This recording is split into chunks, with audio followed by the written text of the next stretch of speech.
Mis hermanos, para la meditación de la Cena del Señor, quiero compartir con ustedes la importancia de la confesión de pecados a la luz de este salmo que ya leímos hace un rato.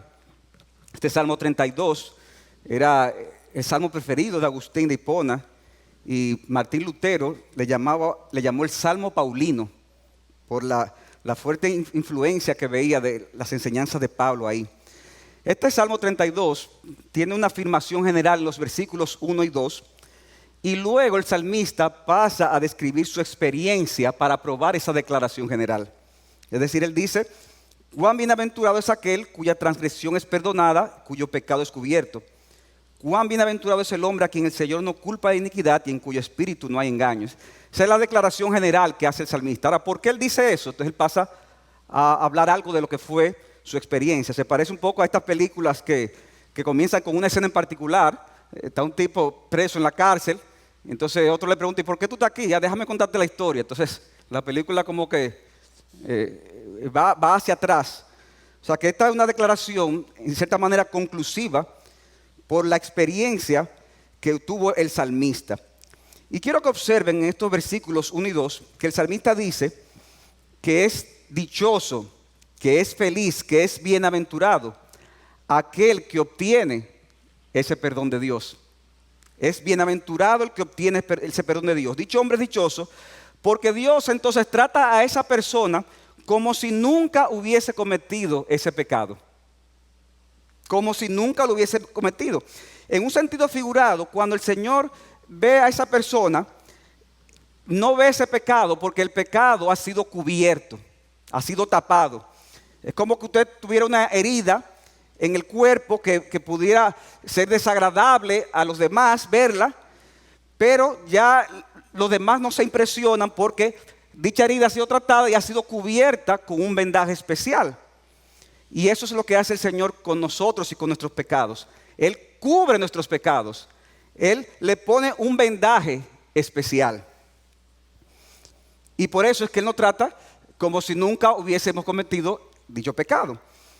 Eso es como la historia de cierto hombre rico que había prestado en su vida mucho dinero a muchas personas y era tan considerado y trataba con tanto cariño a sus deudores que cuando se daba cuenta que era imposible que le pagaran, cuando llegaba el momento de cumplirse la fecha, él ponía debajo del pagaré de las personas que debían la palabra perdonado.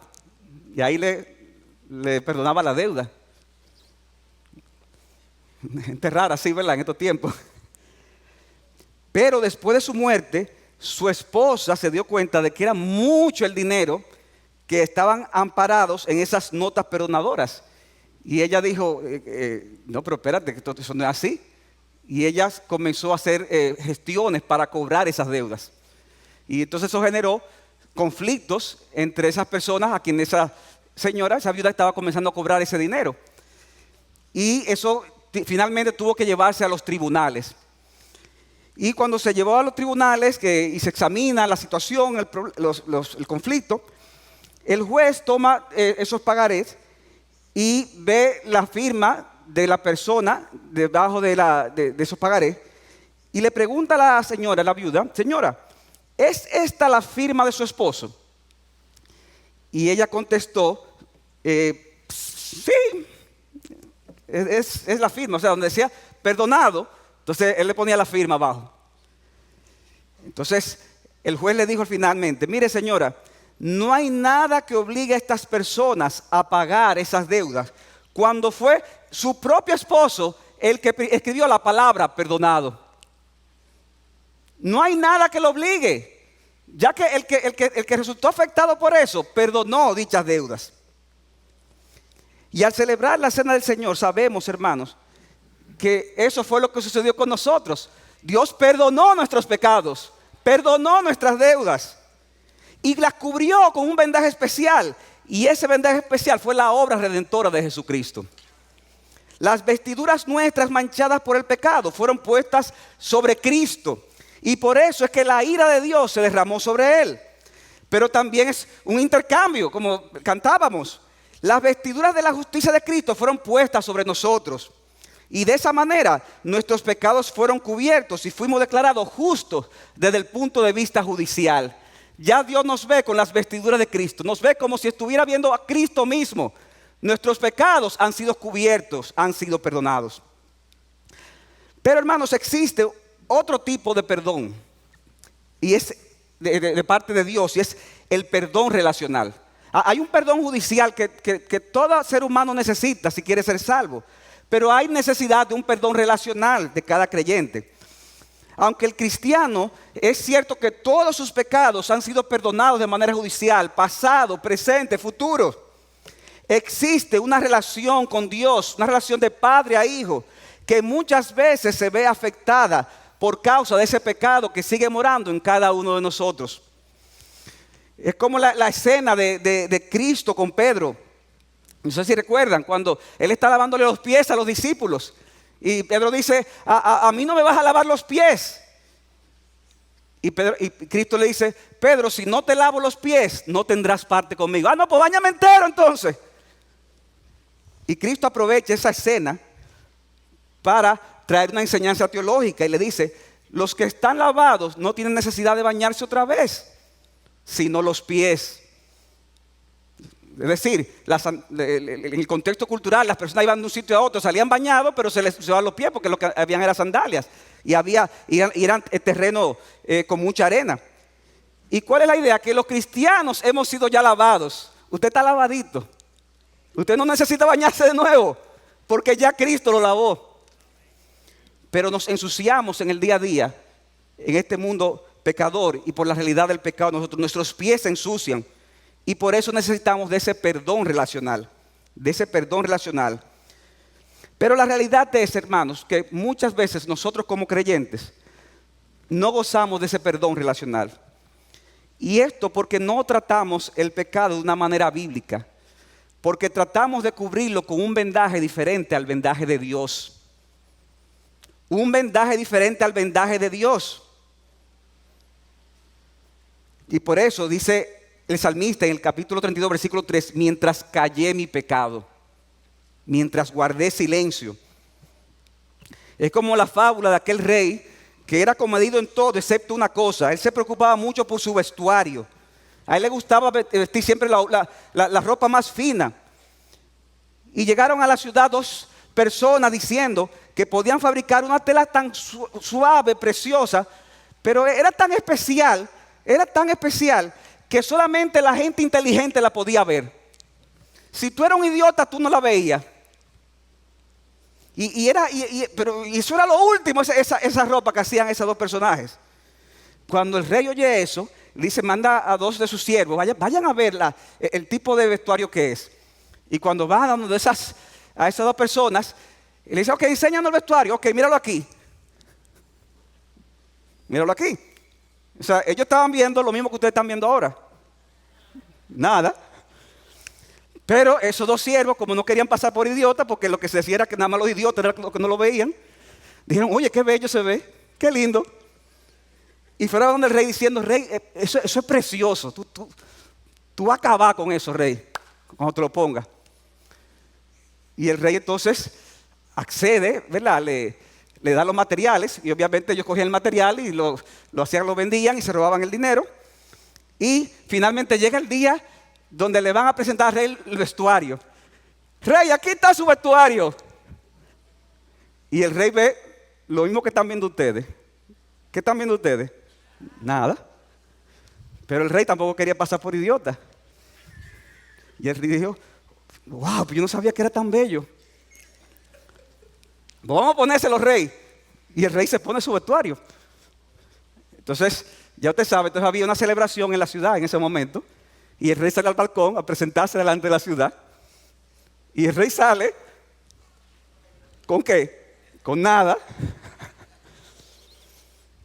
Y estaba todo el mundo mirando, pero nadie se atrevía a decir nada, porque ya se había dicho que solamente los estúpidos eran los que no podían ver. Y estaba el pueblo entero calladito. ¡Wow, rey! ¡Qué lindo se ve! ¡Qué lindo se ve la barriga!, ¿verdad? Era lo que estaban viendo, ¿no? Hasta que un niño, chiquito, ¿verdad? A veces los niños son los que se dan cuenta. mira el rey. Yo, mami, pero si el rey está desnudo. Entonces ahí como que el pueblo volvió en sí y comenzaron a decir, rey, pero si usted está desnudo. Y el rey se dio cuenta que lo que él quería evitar fue lo que demostró que él era un estúpido. ¿Por qué? Porque se puso una ropa, que él pensaba que era real, pero realmente eso era invisible, no existía, es inexistente. Los estafadores se aprovecharon del rey y de la ciudad. Y hermanos, así es que sucede con nosotros cuando nosotros queremos cubrir nuestros pecados con vendajes hechos por nosotros mismos. Son invisibles. Tú crees que tú te estás cubriendo tu pecado, pero delante de Dios tú estás con toda tu podredumbre, estás sucio, estás maloliente. Porque ese vendaje para Dios es invisible. Ese vendaje es eso mismo, nada. Nada. Y los cristianos muchas veces tratan de ponerse esos vendajes, esa ropa. Como decía un predicador, hay algunos que usan el vendaje de justificar su pecado. Justificar su pecado. Cuando Dios llama capítulo a Adán por haber comido del árbol, ¿qué dijo Adán? La mujer que tú me diste por compañera. Esa fue la forma en que él trató con su pecado, justificándolo. Hay otros que son más astutos y lo que hace es que le cambian el nombre al pecado. Le cambian el nombre al pecado. Hacen como Saúl. Cuando Dios le da la orden de que destruya a Amalek, y él lo que hace es que cumple en parte la misión, pero en otra parte desobedece. Y él le dice a Samuel, no, lo que pasa es que yo hice esto para ofrecer un sacrificio al Señor. Pero lo que Saúl llamó sacrificio al Señor, Samuel lo llamó desobediencia y obstinación. Es decir, Saúl le cambió el nombre al pecado, pero Samuel lo llamó como debía de ser. Hay otros que lo que hacen es que le ponen un manto espiritual al pecado. Saben que están en pecado, pero entonces en esos momentos que saben que están en pecado, tratan de tener una experiencia más espiritual con el Señor. Y usted lo ve ahí cantando y tratando de ir a la iglesia y tratando de la palabra, pero con su pecado sin tratarlo debidamente, sin tratarlo como debe de ser. Entonces, hay gente que lo justifican, hay otros que le cambian el nombre. Eso de cambiar el nombre es muy común en medio nuestro. La gente que tiene un temperamento airado, lo que dice, la verdad es que yo soy sincero. O sea, la Biblia le llama ira y tú le llamas sinceridad. O personas que son glotones y para justificar dicen, la verdad es que yo tengo un buen apetito. Pero vivimos cambiándole el nombre al pecado. Y hay otros que lo cubren con un manto espiritual. La realidad es, hermanos, que esas vestiduras nos mantendrán alejados de Dios, de ese perdón de Dios que es necesario para tu vida y para la mía. Y yo te pregunto, ¿qué vestiduras espiritualmente hablando tú te has puesto esta noche para venir a la mesa del Señor? ¿Con qué vestidura tú has venido? ¿Las que ocultan el pecado justificándolo? ¿Las que le cambian el nombre? ¿Las que lo ignoran? ¿Las que la cubren con un manto espiritual? Las únicas vestiduras que pueden realmente cubrir nuestro pecado con el agrado y la aprobación de Dios son las vestiduras de Jesucristo. Las demás vestiduras te dejarán completamente desnudo y vacío espiritualmente hablando. Y eso fue lo que pasó con el salmista en el Salmo 32. Dice el versículo 3, mientras callé mi pecado, mi cuerpo se consumió con mi gemir durante todo el día, porque día y noche tu mano pesaba sobre mí. Mi vitalidad se desvanecía con el calor del verano. Es decir, él cosechó el desagrado de Dios, él cosechó decadencia espiritual, y eso le afectaba en toda su vida en sentido general. Y de alguna forma u otra, si tú eres verdadero creyente, de alguna forma u otra, esa va a ser tu experiencia y la mía. Ocultar el pecado traerá consecuencias espirituales si eres un verdadero creyente. Sin embargo, el salmista, después de un tiempo en la que estaba en esa situación tan difícil, tan dramática, él decide cambiar de actitud y decide hacer lo que es correcto. Y decide entonces confesar su pecado al Señor. Y por eso dice el versículo 5, te manifesté mi pecado y no encubrí mi iniquidad. Dije, confesaré mis transgresiones al Señor, y tú perdonaste la maldad de mi pecado. Porque, hermanos, es solo a través de la confesión que podemos aplicar de nuevo a nuestras vidas los efectos de la obra de Jesucristo a nuestro favor. Es solo a través de la confesión. Esto no es difícil de comprender, pero frecuentemente nos vemos buscando otras maneras de tratar con nuestro pecado, como ya vimos. Pero el pecado debe ser confesado con nombre y apellido y con su verdadero nombre. No importa lo pequeño que pueda parecer nuestro pecado. Si es pecado, debe ser confesado. Pero tampoco importa lo grande que pueda parecer. Él mismo, si es confesado a Dios, será perdonado. Como decía alguien, que no hay un pecado tan grande que pueda ser cometido, que sea tan grande para ser perdonado. Y esa fue la experiencia del salmista. Confesó su pecado y Dios rápidamente perdonó su pecado. Y esa respuesta, hermanos, es una de las cosas más sorprendentes, lo rápido del perdón de Dios. Lo rápido del perdón de Dios. Cuando estamos confesando es porque nos estamos arrepintiendo. Y si nos estamos arrepintiendo, Dios a la vez nos está perdonando. Ahí mismo, inmediatamente. El salmista dice, confesaré mis transgresiones al Señor en futuro. Y el texto dice, y tú perdonaste la maldad de mi pecado. Inmediatamente.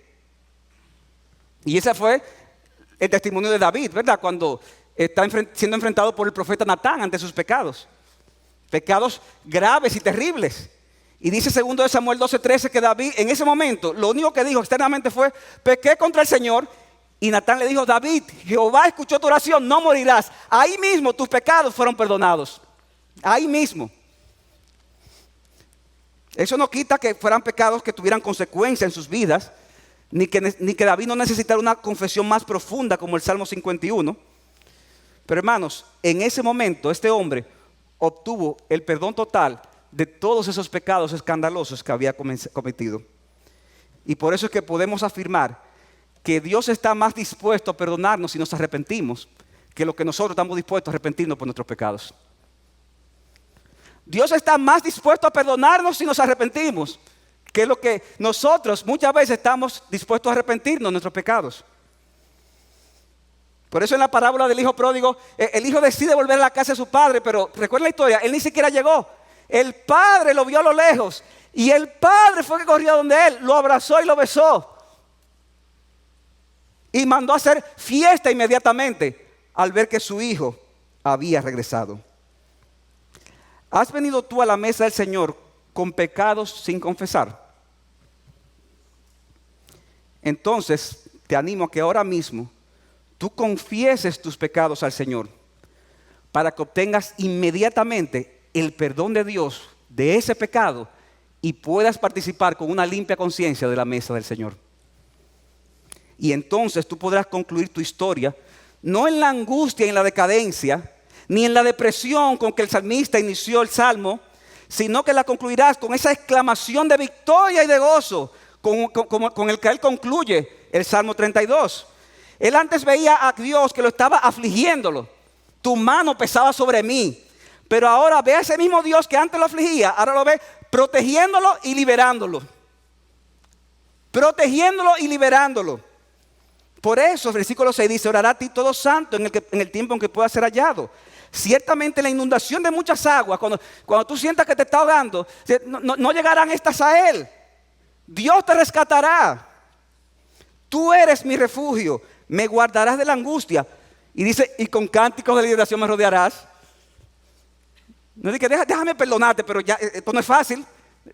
No, la idea es, te perdono y con gozo y con alegría y con deleite. Ahora te voy a cuidar, te voy a librar y te voy a proteger. Así es el perdón de Dios, hermanos. Así es el perdón de Dios. Antes él sufría callado por ese pecado que no lo dejaba estar tranquilo. Pero ahora, tomando en cuenta su propia experiencia, él quiere compartir ahora ese perdón de Dios con los demás. Él quiere que otros disfruten de ese perdón. Versículo 8. Te haré entender y te enseñaré el camino en el que debes de andar. Sobre ti fijaré mis ojos. No seas como el caballo, como el mulo sin entendimiento, que han de ser sujetados con cabestro y con freno, porque si no, no se acercan a ti. Muchos dolores habrá para el impío, mas al que espera a Jehová le rodea la misericordia. Él dice, no actúe como yo estaba actuando, como un animal. Entiende que es por tu bien. Que es por tu bien que te digo, que aproveches esta oportunidad y disfrutes y recibas ese perdón de Dios. Confiesa tu pecado para que disfrutes de ese perdón. Antes él estaba triste, pero ahora tiene tanto gozo. Ese hombre que sentía la mano de Dios sobre él, que estaba triste, que estaba deprimido, ahora tiene tanto gozo que quiere que otros compartan el gozo que produce el perdón de Dios. O sea, no solamente él quiere compartir con otros el perdón de Dios, él quiere que también ellos disfruten el gozo que produce ese perdón. Versículo 12, alegraos en Jehová y gozaos, justos, y cantad con júbilo todos vosotros los rectos de corazón. Estoy leyendo, si no me cuenta, mezclé las Américas con la Reina Valera. Porque mi amigo, mi hermano, no importa en cuáles pecados tú has caído, no importa lo duro que sean las consecuencias de tus pecados, si has buscado de corazón la misericordia de Dios, óyeme bien, tú también puedes tener ese gozo en esta noche. El gozo de saberte que has sido perdonado por Jesús, el gozo de saber que ahora estás en paz con Dios.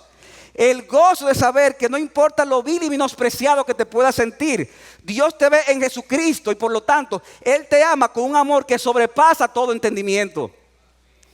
Y ahora que participarás de la cena del Señor, si decides confesar tus pecados al Señor, ven y dale las gracias a Dios por Jesucristo, pues ahora por medio de Él nos gloriamos en Dios. Confesemos nuestros pecados a Él y participemos, hermanos, con reverencia de este momento, en gratitud por todo lo que Él nos ha dado, y que podamos, hermanos, salir de aquí rebosantes de gozo, dándole la gloria y la honra a nuestro Señor y Salvador Jesucristo.